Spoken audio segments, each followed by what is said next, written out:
want to invite the next speaker who is going to take us through business succession planning. We talk of business and buyouts. The best placed person at such a point in time to talk about that is Dr. Elizabeth Kalunda. Dr. Elizabeth Kalunda is an assistant professor of finance in USIU, that is United States International University, Africa. And so she's going to take us through that. And it's an honor having you here, Dr. Dr. Elizabeth Kalunda, as I've said, is currently an assistant professor in USIU. And besides that, it's very important to note that she's a seasoned consultant, facilitator, and researcher, and has been involved in research in the area of corporate finance, corporate governance, women economic development, and banking outreach. She has trained in various groups in design thinking, business development, business plans, and innovations. Yeah, she's a member of the Institute of Certified Public Accountants, that is ISPAC, Audit Committee member of Nairobi County Government, and Board of Directors at Kasarani Technical and Vocational College. So she's going to take us through business succession planning, business and buyouts. Ladies and gentlemen, put your hands together for Dr. Kalunda.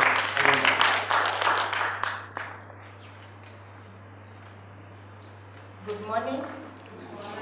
Okay, I have a slight cold. My voice is normally not this harsh. I have a sweet voice. So kindly bear with me. Okay, yeah, now, we are entrepreneurs. We have a big dream of what we want our businesses to be.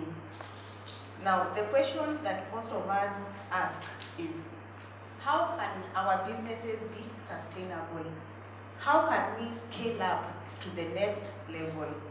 So I'm hoping that by this short presentation of 10 minutes, which is quite short, I'll be able to deliver some information that will help us scale to the next level.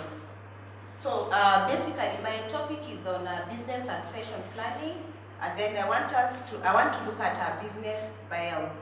But before we can go to the buyouts, which is a technical area which I'm trying to make it very simple, I just want to lay some foundations so that by the time I'm reaching the last slide, which should be like my first slide, we are all ready to scale up. So I'll start with this phrase. If you think retirement and death are optional events, and I repeat, if you think retirement and death are optional events, you are in the wrong conference. So do we have the right guys here?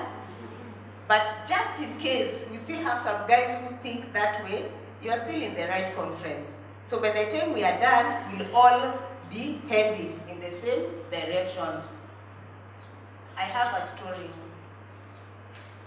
Now this is me and a very good friend of mine who we used to do business together. We are seated in a hotel in Rwanda. We've done a consultancy that he had gone to do in Kigali. And during the consultancy, so many calls were coming from the PA that we are needed to do some work here, we are needed to do this work here. All these are our clients, but there's a clash in terms of our demand. So business was doing well. Now, we need to decline others and accept other businesses. 1 week down the line, my partner and my friend in business calls me. It's a Saturday. I was in the salon. I couldn't pick the phone because I didn't want the noise, the salon and everything. So I said, I'll call him. After that, I was to travel to go to the rural area, so I didn't call him. But I said, I'll still call. We had planned, we had a meeting to plan for some consultancy where we were supposed to meet on Thursday. Now, on Monday, I go to the office. Guys are looking at me in a funny way. So I don't know what's happening. So somebody calls me and asks me, have you talked to so-and-so? I will not mention his name. I said no. Then somebody tells me, sit down. So I wonder, what is it? Is he sick or what is it? I'm told so-and-so is dead. I was taken aback. Now, why am I bringing this story to us or to you? Now, the business that was doing so well died with him. We were in the process of finalizing how the partnership, how they'll take up, how we'll work together. But it just died like that. Now, I'm sure this is not the only story that you've heard about businesses dying with the owners. Now, the other story just happened recently. Now, this one is not a bad story, at least the guy is alive. Yeah, so you can smile. So I don't bring bad stories all the time. Now, we are in a boardroom, in a fairly large farm at the industrial area. The MD is seated there, an old man. He has worked so hard throughout his life. Business has been doing well, just the way Dr. Harry previously was talking about her hardware business. I could actually try to connect the two together. Now, Kenya has become so volatile. Laws are changing, prices of fuel, imports coming, killing businesses that have been there. So this very senior manufacturer, respected business leader, is so worried that his business is actually dying. Now, what comes to my mind is, how do we plan for the succession of our businesses? Should our businesses die with us, or should our businesses be able to outlive us? And that is what I'm hoping after this, we'll actually be able to say that even if I am not there, either I am dead, unfortunately we'll all die, or I've chosen to retire, the business will still go on. The business will still live. Because I believe as entrepreneurs, the businesses that we run are not businesses that are meant to be there because we are there. And that's why I was saying, if that's what we think, then we're in the wrong place. So I believe our businesses should be able to continue. Coca-Cola, we don't know where it came from, it is still there. Big brands, big companies, they're there. So that is where our businesses should aim to be. So I believe you all have your own stories. If we start recounting those stories, they are endless. Okay? So, a few facts about businesses and succession.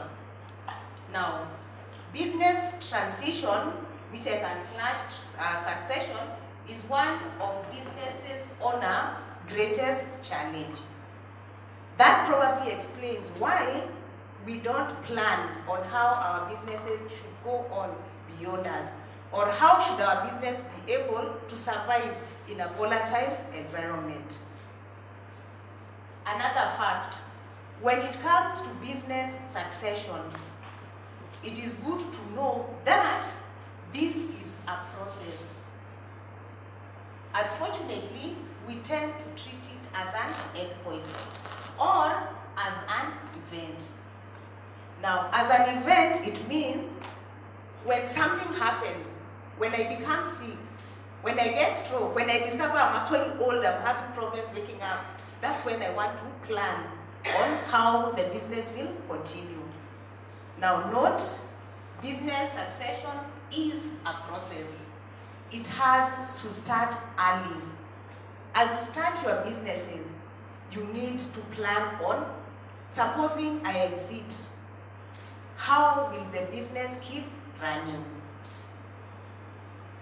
Now, in the morning I was discussing with just some of the delegates outside there, where we feel like, this is our baby. This is my baby. I'm the only one who knows what this baby needs. So, I'm the only one who should be there. That is wrong. We should know that as much as this is our baby, it should be able to crawl, walk, run everywhere, not just within where we can see. Now, succession planning is not easy, and neither is it straightforward. That is why it is a process that must start early. Things will keep changing. Our environment, we don't control it. The external environment, we are takers. We are not the ones who dictate what happens. And a country like Kenya, where the laws keep changing, the dynamics, the politics, things keep changing. So we should know that this is not a straightforward process, and we should be ready to navigate through whichever direction it is taking. Now, this chart here represents the business development cycle.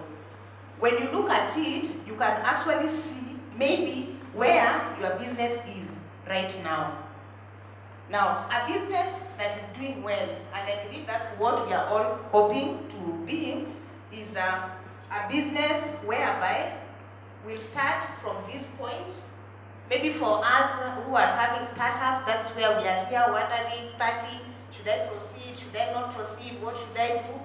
But with some effort, business strategy, business plan, we can go all the way where there's a lot of plunder and wonder. Now, the question is, will we be able to maintain this curve? At what point would we want to exit?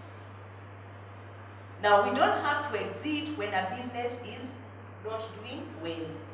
We can get buyouts at any point here, and we enjoy the benefits of our vision, of our dream, and of our baby, which is the business. So this actually shows that at any one point, we should be able to know that we can actually exit, maybe by death or by choice. But if we have a good business plan, the plan will still maintain that this is where we want to be. Okay, so let's not say that after 5 years, when my business has grown, that is when I will start thinking of, supposing I bring somebody on board. So anytime with good planning, with good vision, we can get there, and our business will still be sustainable, and it will have scaled up. Now, what is succession planning? And we should have it by design. So what I'm putting across here is, things that we should know if we want our business to be sustainable and to scale up well is, what is our business worth today? Through financial planning, through the projections, through comparing the actual and the projected, through coming up with good financial statements and records, we can be able to know what is the worth of our business, such that in case we get potential buyers or potential partners to bring on board, we know how to value our businesses. Next, what do you want it to be worth tomorrow? From the chart that we looked at, definitely we are hoping that it's going to be up. So what are we doing to get there? Next, can the business run without you? For me, I'll take this as a very key question. Is the business synonymous with you? Or will the business continue existing even in our absence? And next, who might want the business in the future? Who might want to buy your business? Those are questions that you should ask yourself. Those are questions which you will address if you are having a succession planning by design. Meaning, it is a process, not an event, where after something bad happens, now we start saying, who will take up the business? What are we going to do? So, or the business just dies. Now, by definition, succession planning means planning for the long-term success of the business. Long-term success. In fact, I break the word succession planning and separate. I know English-wise is wrong to take success. I want my business to be successful all the way. in my presence or in my absence. Irrespective of the rights that I hold in this business, the business should be a success. Okay? So, when we talk about succession planning, it is not finding a buyer or just replacing one person. It is the long-term projection, the trajectory of the business continuing even beyond your time. So, for business succession planning, at least we should be able to understand what skills do you need on your team. And this is very important because as we look at one of the buyout processes, we'll see something we call management buyout, where the new partners who you will bring on board are going to be persons who are employees in your organization. So how can you sell your business to people who don't know the business, to people who don't understand? So if you have skilled people and you want to retain them, you can actually sell to them a portion of the business. So start planning early. Have people who have the right skills, guys who you share a vision, guys who will be able to drive your business to the highest level that you possibly ever dreamt about. Now, supposing you have these guys on board, do they have the skills? Life is a learning process. We can develop skills within the organization. Maybe some of us are asking ourselves, how is this possible, especially with this generation where people or employees can never stick in one job? How can we do this? Now, if you share your vision with your team members, you as the entrepreneur, if you show your employees that this is our thing, not the boss type relationship, they will actually want to stay in your organization. If they see the potential, they will want to be there. So, if they have skills that are needed, then try and give them those skills. And then, leaders need to change from managers to mentors. Where will that person you want to take over from you to become a partner in your business, where will they learn the skills of business? You are the mentor. You are not the boss.